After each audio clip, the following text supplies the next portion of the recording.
Airbnb's journey from a simple website to a $113 billion enterprise has inspired many to replicate its success. Let's dive into the essentials of creating a website like Airbnb, from the business model to the technology stack.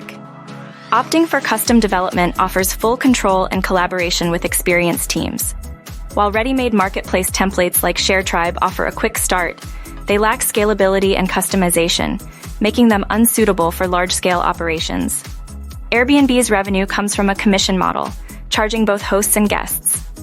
This approach is common among marketplaces, as it allows providers to pay only when they earn, keeping the entry barrier low for customers.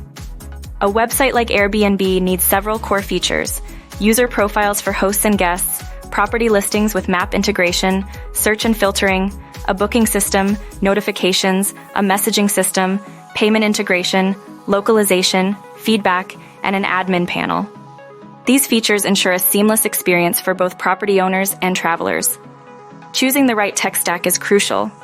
For Airbnb-like features, technologies like Ruby on Rails, Elasticsearch, Stripe for payments, and localization tools are essential.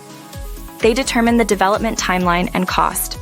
Start with an MVP to validate your idea and get to market quickly. Use the product yourself to understand user needs. Focus on a niche, constantly improve the user experience, and pay attention to branding and community development. These steps are vital for creating a successful platform. In conclusion, building a website like Airbnb involves careful planning, a solid business model, the right technology, and a focus on user experience and community. With these elements in place, you can create a platform that stands out in the competitive world of online rentals.